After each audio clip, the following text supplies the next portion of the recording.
Yeah, welcome everyone to the specific workshop on the new RefBox, let's say. I want to introduce to you the design mechanics and some of the, let's say, how to use the new RefBox, at least in the current state.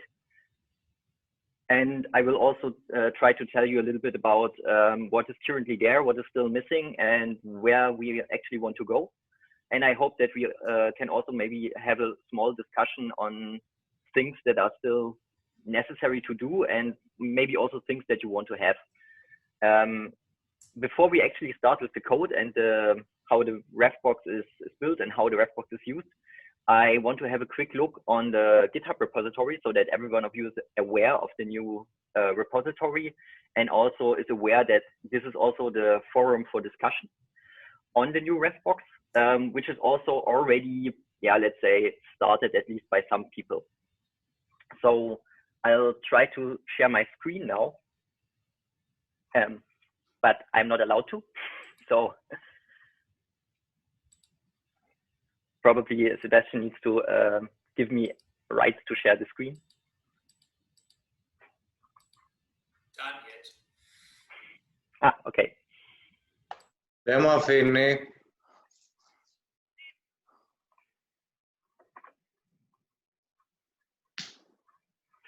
Okay, so question is, can you see the web browser screen now? Yes. Okay. Looks a little bit strange for me. So this is the GitHub repository where the new RefBox is residing in. As you see, it's a normal GitHub repository. I think most of you are familiar with that. The important thing is you should know the location, let's say. So it's in our RoboCup at work organization, and then it's called at work commander. I think the name is pretty reasonable. If you are not happy with the name, you can give some ideas of how we can rename it if this is necessary. But first, there is already a README, and the README already contains some information on how the RefBox can be started. I will actually execute the README with you later, so that you see what actually should happen and what is the expected outcome. And then you can also try that on your own machine. So it should actually work on melodic and kinetic. I'm currently also working on a noetic version, but I will probably not support anything before kinetic. If this is an issue for a team, then it would be nice if you can tell me. And then I can have a look how much effort it is to get it run also on older machines. So this is the how-to that we will go over later. It's pretty small because the usability is, I think, pretty straightforward. But what I also want to show you is the issues part of the RefBox currently. As you see, there are already some issues where there's also some discussion going on. And it would be really nice if more people from more teams is actually taking part in this discussion, because I want the RefBox to be a thing for the whole league and not a thing that was created by a single team and everyone needs to take it as it is. But I'd rather have it that every team contributes to it and every team also is let's say, accepting it as a part of the league. As you see, there are some issues that are considered to be bugs. Some of them are already fixed. Some of them I still need to fix. But of course, if you want to participate, then you're always free to participate. You can just fork the repository, make changes, and then send me a pull request. Or if you want to contribute more, you can also ask Sebastian for writing access rights directly to the repository, and then you can also directly commit to the repository. It's always nice if more people are participating, because it's actually a lot of work for a single person right now. Just that you have an idea of how I have the issues to be in mind. So this is actually a good issue, because this was a debugging session between me and Marco from the Autonom team, where Marco had a thing where the RefBox was just crashing, as you see here. So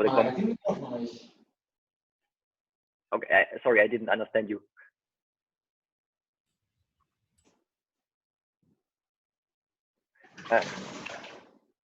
Okay. Oh, okay. So and he just copied some outputs to me that I could understand what was going wrong, and then I tried to fix the thing. And actually, I tested it, and both were working for me, but for him, things were not working. So, and we are still in the process of fixing that. So currently, the multi-master thing is still an issue that is still going on. And I will talk a little bit later about that, how much of importance that is for you right now. But I think the multi-master is a thing that every team needs to test, because I recognize that this is heavily dependent on the ROS version we are using. So for melodic, it's working sometimes. For noetic, it's working pretty good actually, but I think no one is currently on noetic. And for kinetic, it's also working, I think, okay-ish. Currently, melodic seems to be a problem sometimes.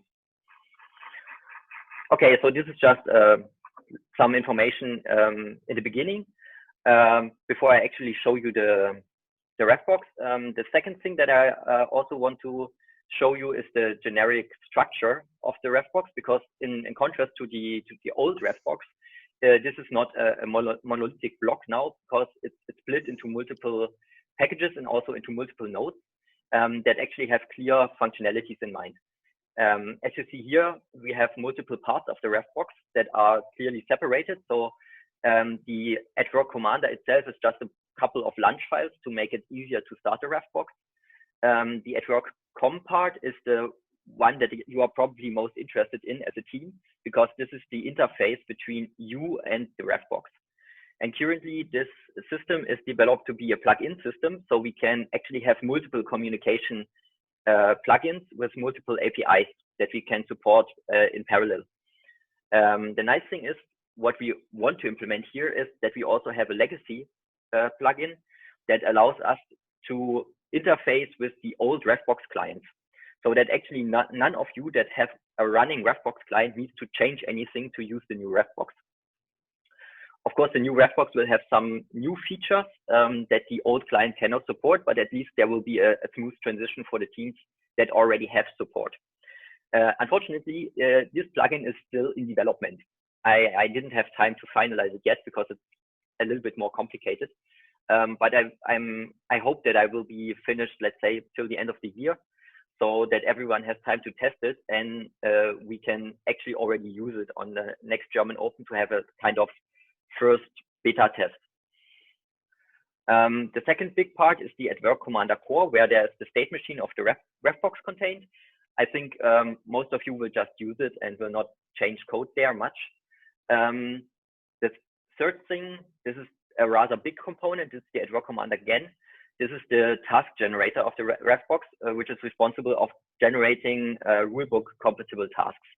And there's configuration interface for this task generator, which is based on YAML files, where you can describe the capabilities of the arena and the tasks that you actually want to have. Just that you have an idea, here's the description of an example arena that I'm currently using to test the refbox. And here you just see that here you have a workstation definition where you have different workstation names. And then there's associated a string that describes what type of workstation that is. So we have here 10 centimeter workstations, 5 centimeter workstations, 0 centimeter workstations, and also precision placement and turntables, and also shelves. And then what I added in, which is more than the old refbox actually could do, is an object counter. So the idea is, since we always have the problem on the cup that we sometimes do not have enough objects for specific tasks, I added the option to specify how many objects of a certain type we have in the league. And this will also be adhered to by the task generator, so that the task generator only outputs tasks that we can actually do with the objects that we have. And I think this will be pretty important, especially with the new teams, because I think the new teams will in the beginning not have all the objects. And if they want to create their own task, they can just set some of the objects here to 0, and then they will just not be generated, so that you can actually have tasks that you are able to execute. And then the same we have here for the PPT cavities. And these PPT cavity descriptions are extensions of the normal object. I just added an H or a V to specify if this is a horizontal or a vertical cavity. Otherwise, it's pretty much the same like an object. Of course, here I didn't add any kind of numerosity because in the end, we only need one of every type of cavity. Okay, and the second big description is the task description, and these should actually adhere to the rulebook. So here you specify how much prep time, how much exec time, you specify how many objects, and then you specify how many tables should be part of the task, and then you can also specify what types of tables, and then the RefBox task generator will generate a task that is according to this specification. And the idea is that using these specifications, we can easily change the task generator's behavior based on the rulebook. And of course, you can also specify your own tasks if you have specific requirements that you want to test. So for example, if you want to test your shelf capabilities, you can generate yourself a task that only contains shelves, so that you are not doing something that is not helpful for your actually debugging, but you can pretty much modify the task as you need. That's also the reason why they are described as a YAML file. Okay, so this is pretty much the configuration that you need to know. And now I would actually start with, okay, then before I forget, there's also the GUI part. I will not explain much about the GUI now, because there will be a second part of the description session that will be done afterwards by Hauke and Martin from my team, who will introduce you to the current layout of the graphical user interface of the RefBox. I will only show you the command line interface and the data you will see and the data you will interact with. And the graphical user interface is currently a mock-up. So they will pretty much show you how it should look like.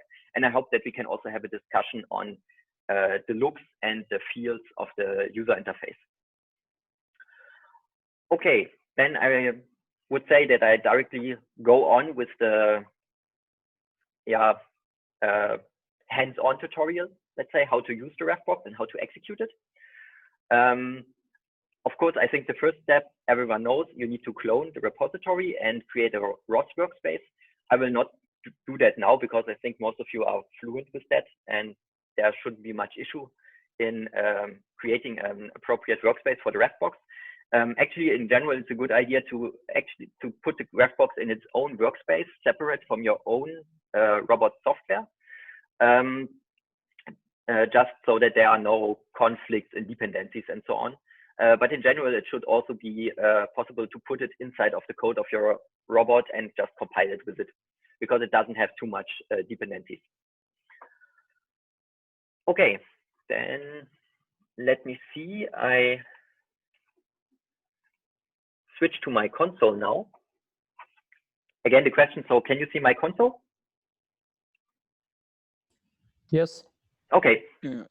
Yes. Thanks.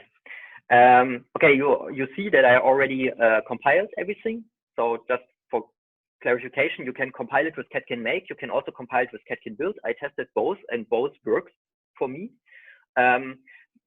Just for clarification, there are some options here that I added that are not directly necessary. They are just for me, especially the switch to Python 3 that I have here is a thing that I need for my system, but it also works with Python 2, completely valid. Currently, Python 3 and Python 2 is more an issue for the multi-master part of the RefBox. Okay, just for clarification, I compile it again, and you see compiles rather flawlessly. Should also on your system. And if you want to start the RefBox, then you start by going through the how-to. And the first thing that you need to do is you actually need to start the RefBox. That's actually pretty easy. You can just launch the RefBox as you would launch any node. For that, you just launch the @work commander launch file in the @work commander package. There's one option that you may want to specify depending on your use case. If you want to generate tasks directly on your robot for testing purposes, for example, it's actually a good idea to add the multi-master equals false option.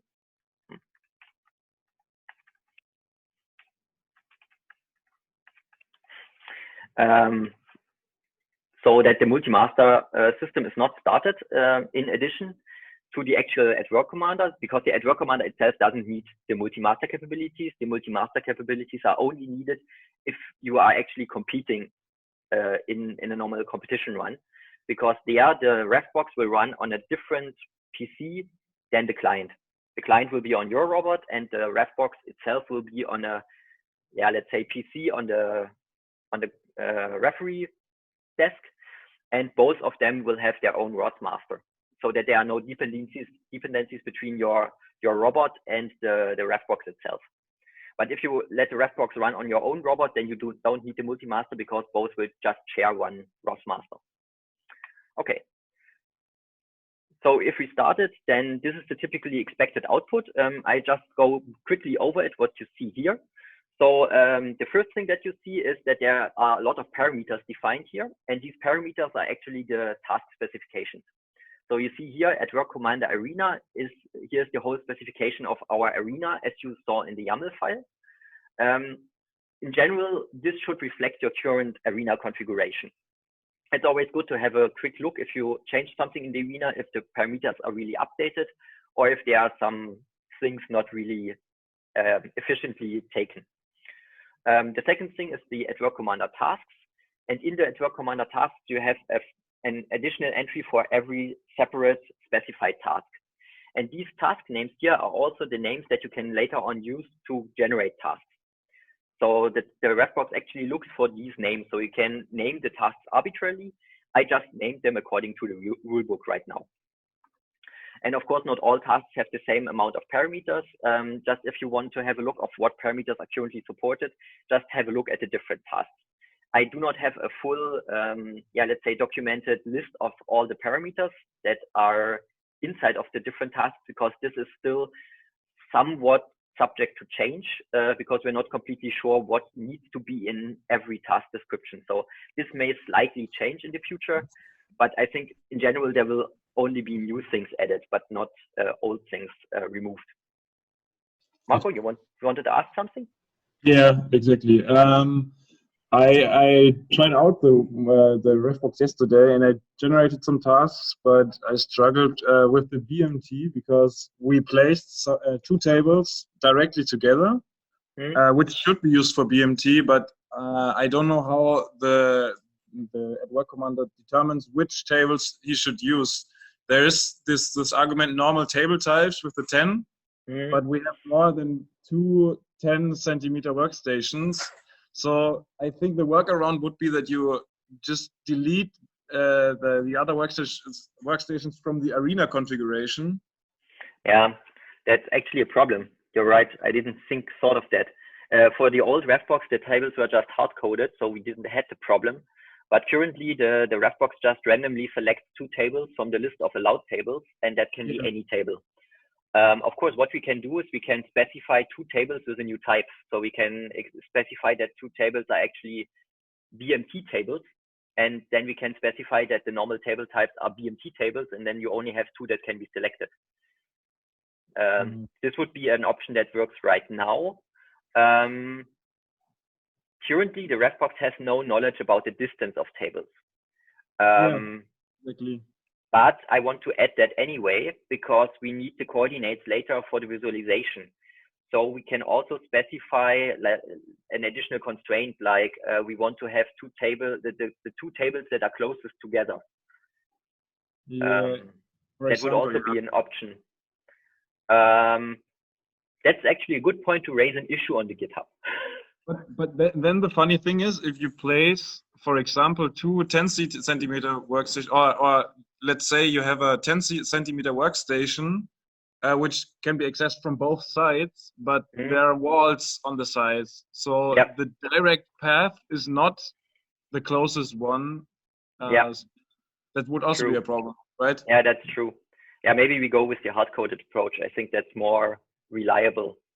As I said, you can define your arena that you just delete the other workstations, but then you'd have to adjust the arena configuration each time.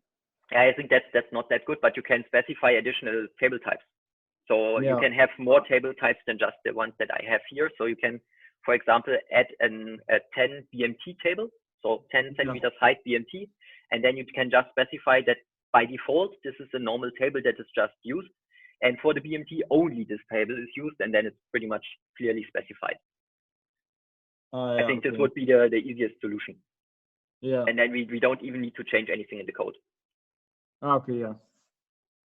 I would go with that for now. And I will also adapt the BMT task itself. So we'll create a new commit where I just change the BMT task so that everyone is aware of this capability.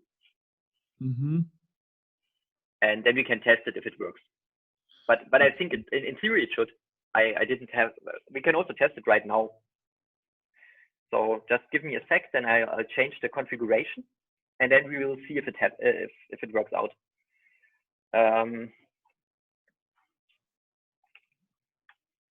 Okay, that's now a highly dynamic tutorial.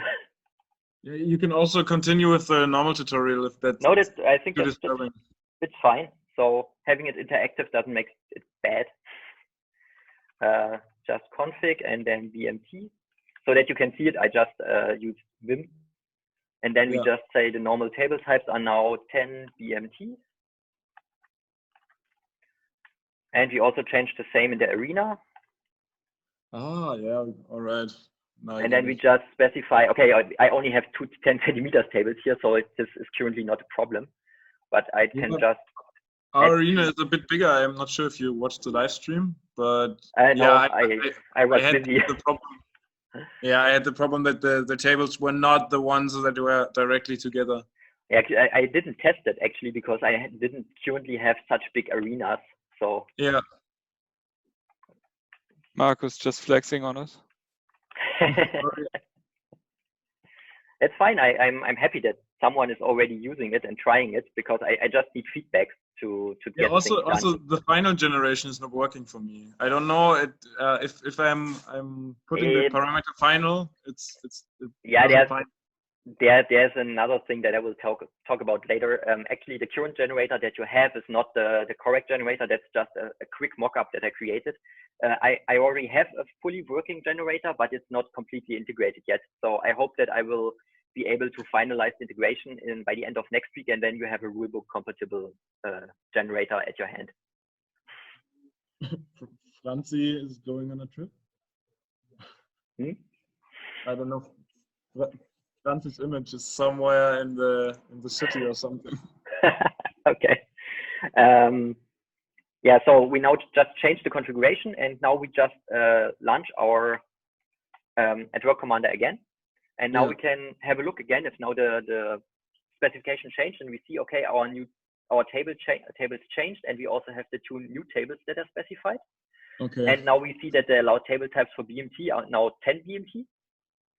So, and now we can, I also see here there's some output that the RefBox generates. So it tells you which communication plugins are currently activated. So you see currently we have the task arena centric and the task object centric plugins. So these are 2 different types of how you can get the task. The object-centric type was actually requested by Marco. I implemented that fast. It's not completely done yet. So the API is not fully stable because I think still some things are missing, but will be finalized soon, I think. And then it tells you that it actually tries to read arena workstations, arena waypoints, if you want to do BNT. That's a separate discussion. Then the arena objects and also the arena cavities, and then it reads the tasks. And it also tells you how many tasks it actually found. Yeah, now the RefBox is initialized, and yeah, now you need a new console. You probably already know about that from the way ROS works. So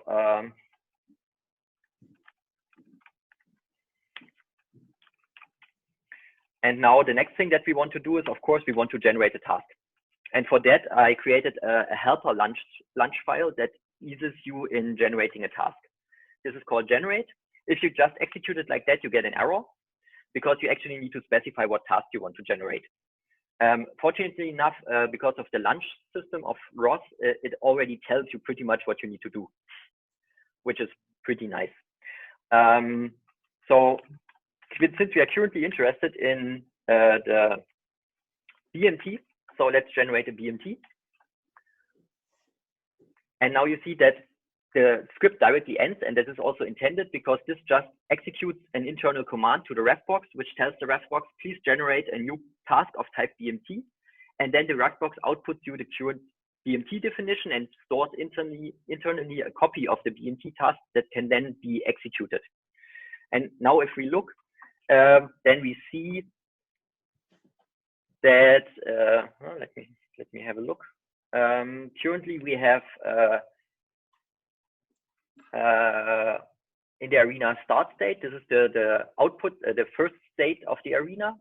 So the beginning state of the arena, we have objects on workstation 10, 11, and 7, and 6, which is pretty much not what we wanted, because we wanted to have objects only on 1 and 2, which means that there's probably a bug somewhere in the code.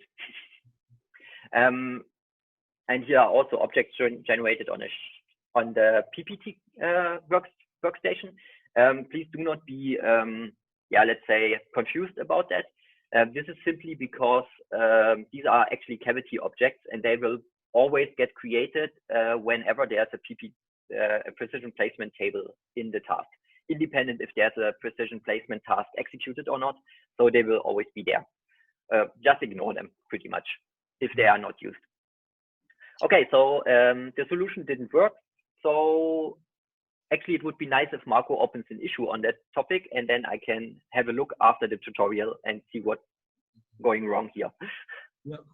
Also, I think if you rename the type to 10 BMT, it will not be included in the other, like BTT and stuff, right? So yeah, I will just open an issue. It's okay.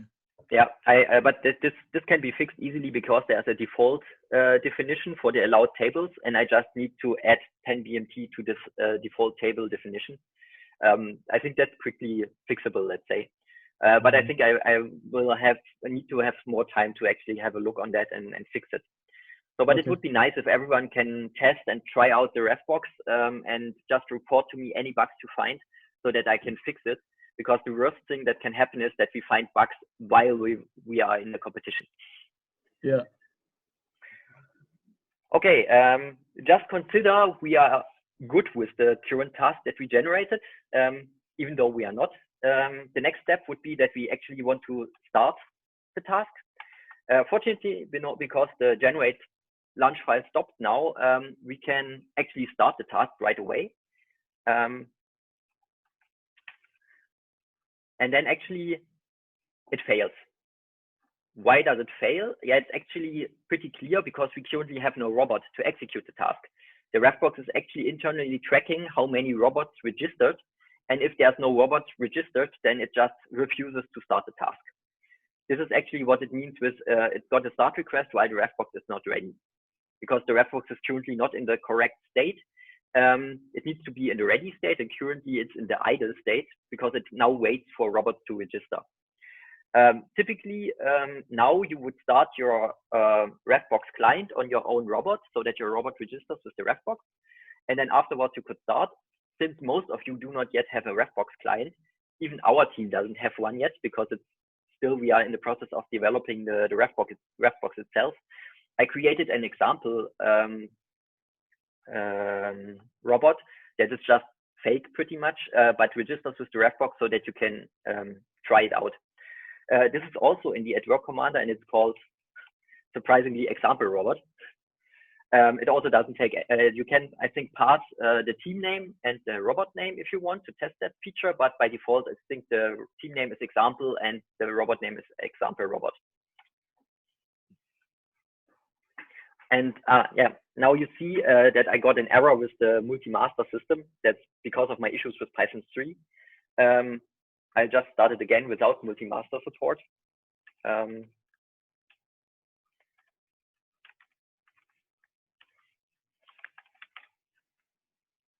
And now the example robot started. And of course, since the robot is running all the time, we now need again a new console.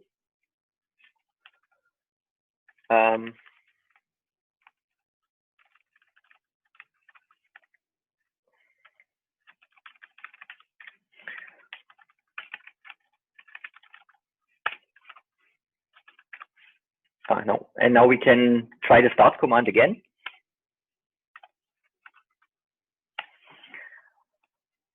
And it now actually works. So the refbox is now started, or the task execution is started. And if you have a look on the robot, you see that nothing happened. That's not actually strange at all, because the new teams are probably not aware, but the old teams already know that when we start a task, there's a preparation time. And the preparation time is also specified in the task itself. So by default, I think it's 3 minutes. And now the refbox internally counts the time until 3 minutes, and only after that it goes to the execution state. And in the execution state, it starts sending out the task to the robot, because the robot typically shouldn't have access to the task in the preparation time. So typically you do not want to wait 3 minutes for the task to actually start. So that's the reason why there's also a forward launch file, which actually forwards the execution phase of the refbox. So the refbox starts with ready, and if you execute start, it goes to preparation. And if you execute forward while you are in the preparation state, then it will go to the execution state. So now it's in the execution state, and the interesting thing is that we still don't see anything. That's also not a bug. That's just because the example robot actually receives the task and puts or prints out the task as a ROS info message. And by default, ROS info messages are not printed to the console unless your output screen is issued, which is currently not in the example robot. So if you want to see the current task as it is received by the robot, you actually need to start an instance of RQT.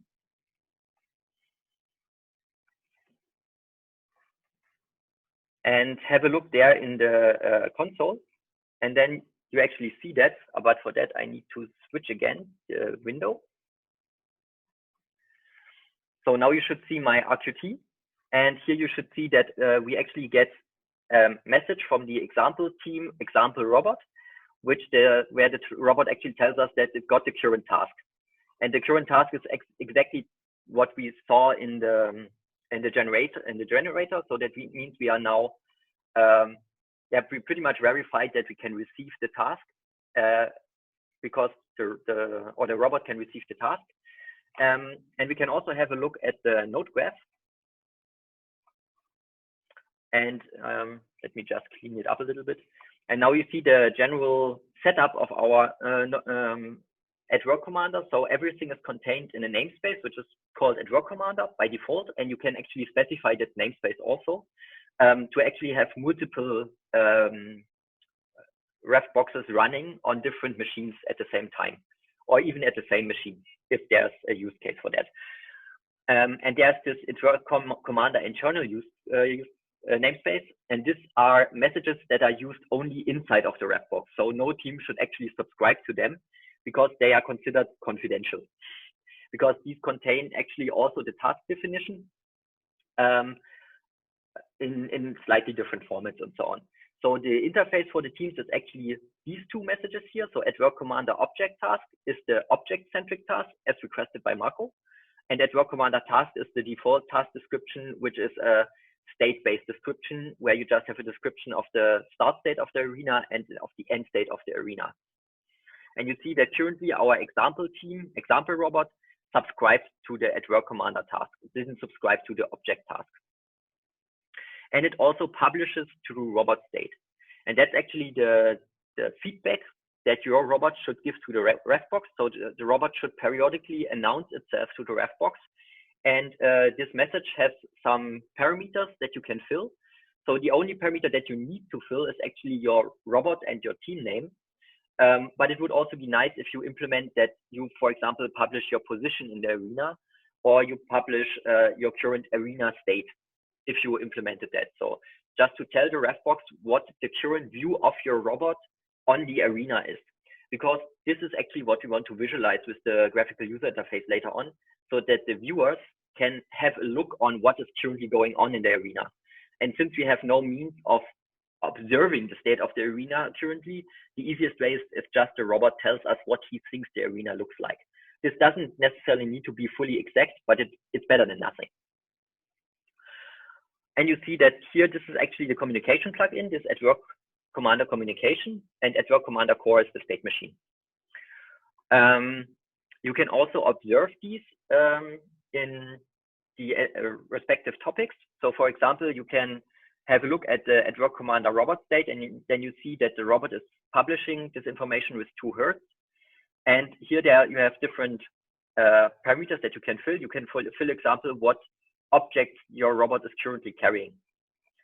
And this robot is currently carrying nothing because it's not actually doing anything.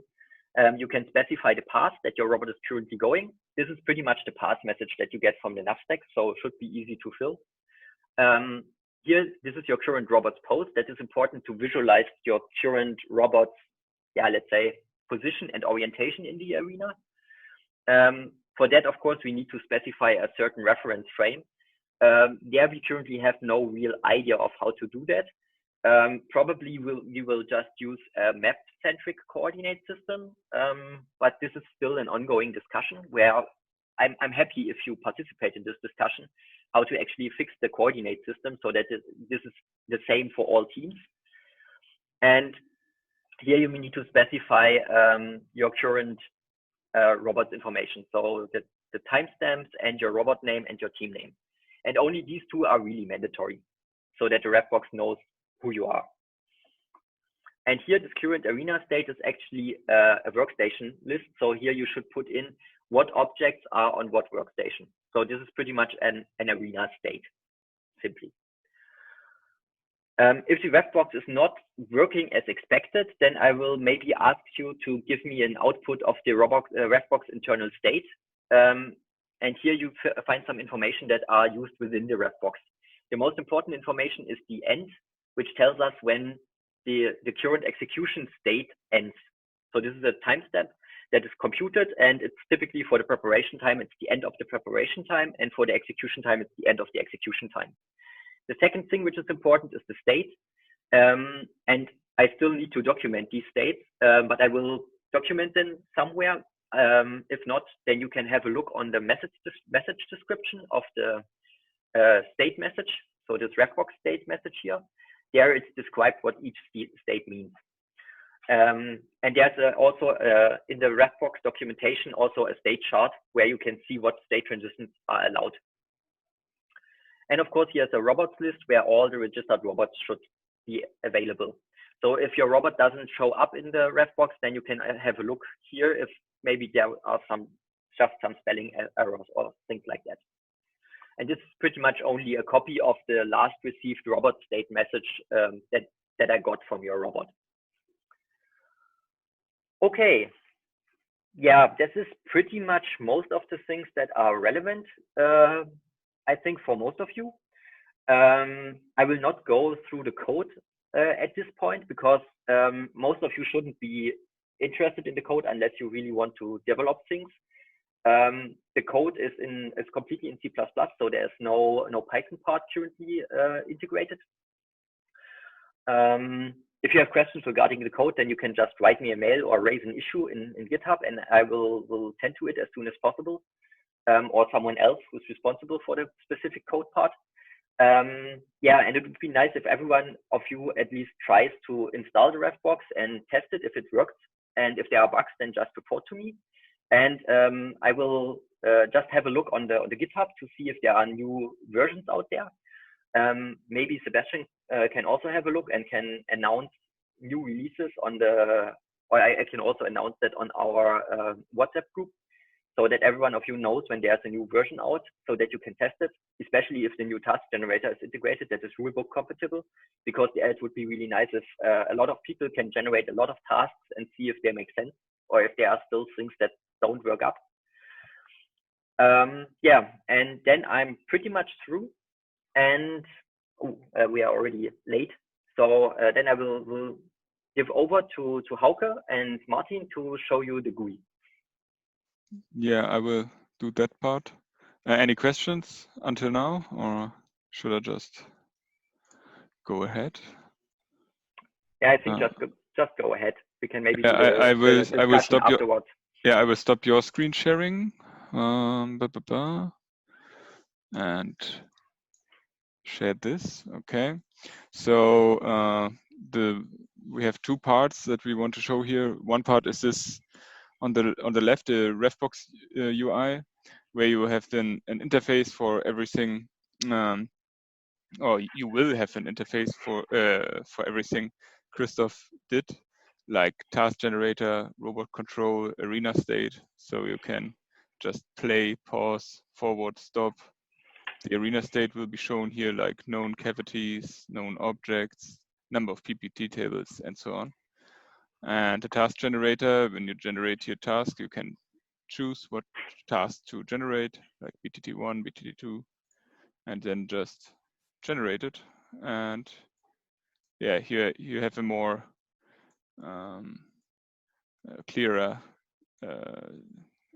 sight of what the start state and the end state should be, and what cavities were chosen.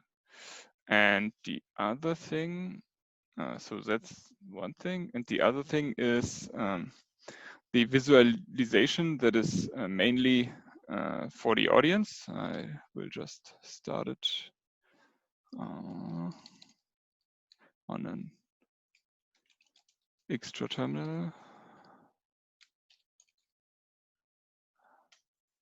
So I just have a mock-up here. It's not working as it should right now. So I just have an example here.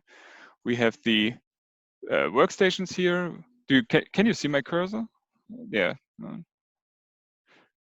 Yeah, the cursor is visible. Yeah, okay. So we have here some example workstations here, workstation 1, workstation 2, and just go through some tasks here. Will I find someone that I like? It's just completely generated. Yeah, okay. Let's just start with all the bearings. Okay, so we have a bearing on workstation 1, and it should go to workstation 2 or to turntable 1. And we also have a bearing on workstation 2 that goes to workstation 4, 3, or 4. And one workstation from another table that is not visible here now, one bearing should go on this table. Like that's, and we want, if when it's implemented, we want to show the whole arena to the audience, because until now, all the audience members stand in front of the arena. They saw that we maybe pick up something, and they were happy for us, but it was a decoy, and all the teams looked, or the team looked devastated. And now we want to try to just show the audience where are the workstations, which items are, or which objects are on the workstations, and which items should come to the workstation. And this topic's also free to discuss, how the finalized version of the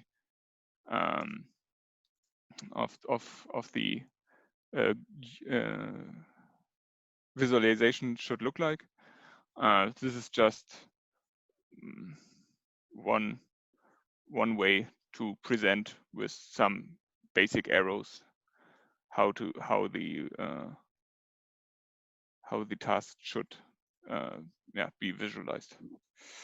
Okay. How do you generate the workstation, the table object? Because I think it's a bit too wide. Or that's completely irrelevant. This is just a basic box with a meter wide. This is really just a mock-up. Okay. Yeah, but it would look weird if the robot with all laser scanners and everything would show that there are no sides. So yeah. Yeah, but that's really not the point here. This isn't the real workstation. Are you planning to add the real workstations? Yeah, I don't know if there are design files for the for all the workstations. I think so. Yeah. So then I can edit. But I added the these the objects in the last minute for the presentation, and right. I didn't, and I was too lazy to pick the right colors, so I just made them really colorful. And no problem. This was just like for Yeah. clarification in the future. Actually, the idea is that the arena description also contains the position of the tables, and then we can use that to put the table objects at the right spot so that we have a real virtual representation of the arena. Okay, but that would also require to provide a map to every team, because if the workstation positions are predefined, then the map and the origin of the map especially has to be 100% on that. No. I don't know if you need 100%. You need the workstations here, but actually you don't need that at all. At least not for the workstation, because the robots specify the objects in reference to the workstation. So they tell us which objects are on which workstation, and for that the robot doesn't even need to know where the workstation is. Yeah, but he's maybe right, because one part of the robot state is its own position in the map. For that we need a reference frame. That's true. Yeah, exactly. And I think one solution would be that we would provide a reference frame to the map, or we would define like a starting pose where every team has to start their mapping. Yeah. That would also be like a nice benchmarking test, because you could take a look if the maps that each team creates are like ground truth or not. Yeah, that's actually an idea that I already had. That I think 1 year ago, we already had a defined orientation, because we needed that for the basic navigation task. So we specified already the orientation of the map, and I would actually go with that we specify a kind of TF point, let's say, somewhere in the arena, which is a reference. And every team needs to have a transformation to this TF point. And then the maps can look as they want. We can always transform everything into the right coordinate system. Yeah, okay, yeah. I think that is the easiest way. We just need to come up with a good definition of this reference point. Yeah. But this is probably something that we will discuss in the TC, because I think this is something that we need to add to the rulebook, because teams need to adhere to it. So, and it's not really a technical issue. It's more like a definition issue. Yeah, okay. Yeah, we generated already a list of open questions this morning, and I will provide a Google spreadsheet summarizing this discussion and ask for additional remarks. So that's the right point to collect some new ideas, and probably just a concept that was already mentioned in the discussions in the last years. It is a good idea, or would it be a good idea to provide a general or a generic map of the arena? In this way, not every team has to generate such a representation. Probably the results become more comparable in this way. Yeah, but Sebastian, sorry. I think this is a thing that we can test, but we need to be careful, because based on the position of the laser scanners, the maps may look different. That's a good point. You're right. Also, at least we are modifying our maps with GIMP to insert like 5 centimeter stations and everything, because these are obstacles that the lasers won't see at all. Yeah, same for us. Yeah. And maybe in the future we have to buy one Oyster 64 LiDAR scanner and actually we're in the process of buying one. But actually, I don't want to make the leak in a kind of buying. No. One external sensor over the arena for the whole team, for all of the teams. Yeah, actually, I think for creating maps, there are multiple options that we can think of. I think it's a good idea to have actually a map also for the visualization part, because if we have a map, then we can also visualize the passive obstacles, let's say, to the audience, which I think is really important. So we will need to have a map for the RefBox anyway. But currently, I'm just thinking of using any map of any team and just put it in. But of course, if we have a predefined map, it would be a lot nicer. And we can, of course, also create a technical challenge out of it to say who can best navigate with an externally created map. the question is how to measure the success of a navigation task very precise. The easiest way is count major collisions. Okay, so we have to measure the time between start and a major collision. Yeah, okay. I think we probably are not able to measure that small amount of time, but because I think it would fail pretty fast. But I think the idea is just interesting, and we can just try it. We should always also aim a little bit for fun in the league. Okay. Hauke, are you done? I'm done. Okay. If there aren't any questions anymore or suggestions right now. Then I just want to add a final remark.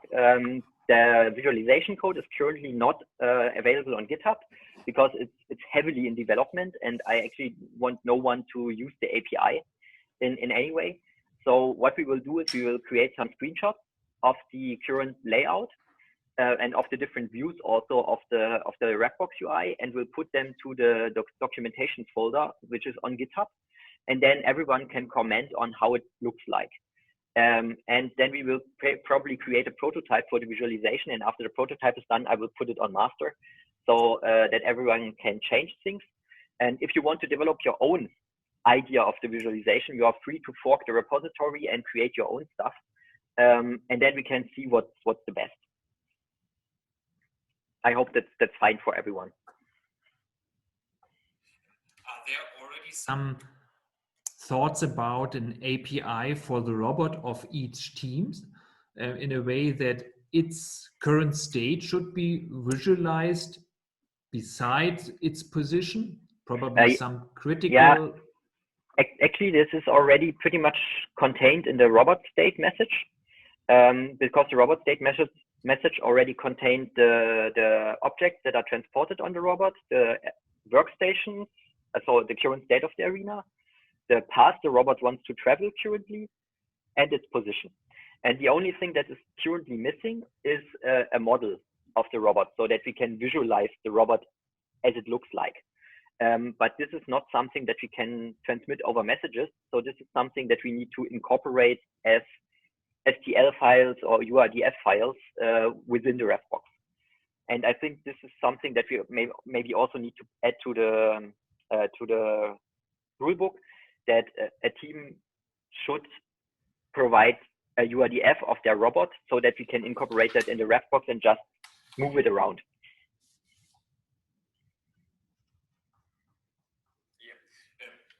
Just for clarification, this morning we heard an interesting, or we saw an interesting presentation from Autonom. They assembled a large LED mask on the downside from the robot, and it illustrates its current states. Probably we can design a common message format that helps us to address both the LED metrics and the visualization API. Okay, yeah, feel free to have a look on the robot state and suggest extensions. It's just a message, so we can add whatever we want there, because the Rapbox is pretty much just collecting that, and the visualization then decides what it can visualize. So if there's more things contained in the message, the visualization will not break. Yeah, and I think the color coding is maybe useful for the teams, but I'm also thinking about the audience. I think a visualization on the screens or on here in Avis would be better for the audience. Yeah, I think we should do both, definitely. But I think it's pretty nice if we, for example, have a predefined set of states for the robot, so that the robots have typical, always, all of them will have the same basic states, like I'm moving somewhere, I'm grasping something, I'm looking at something, I'm putting something on a table. And if we can visualize these states, this would also be nice for the audience. And it may be also a nice thing for debugging for the teams to debug their state machines, for example. So that's something we can think of.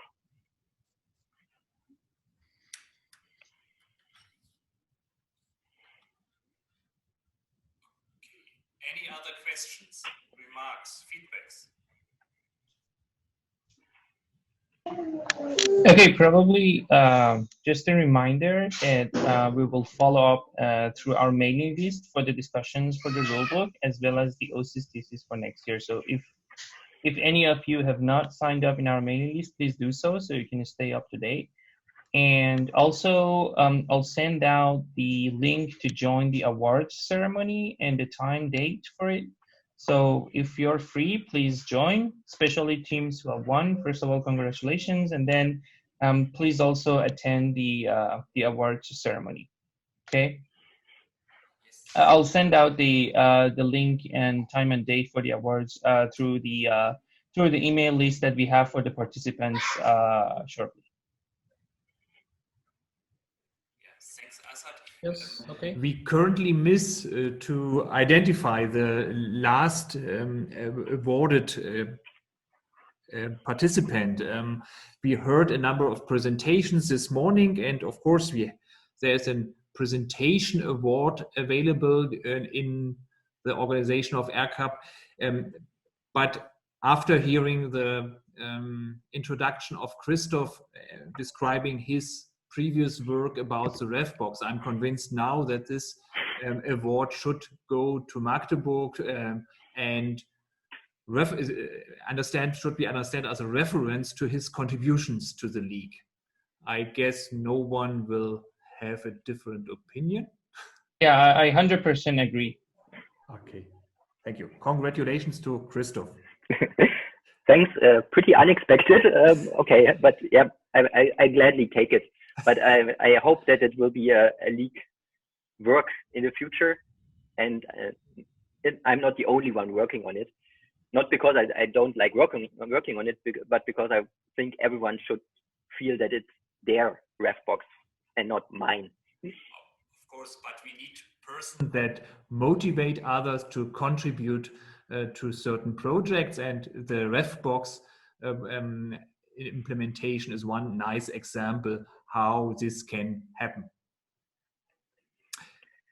Okay, thanks for the participating teams. Thanks for the additional listeners that are not attend to RCAP, but I think that the format of this competition could be a possibility to overcome the pandemic situation.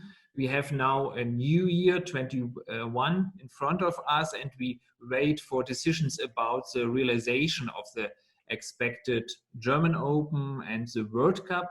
Hopefully, everything will be fine in some months, and everything will be fine in some months, and we meet us again in presence. But I guess in the wrong case, it would be possible to run competitions in the same pattern as this one.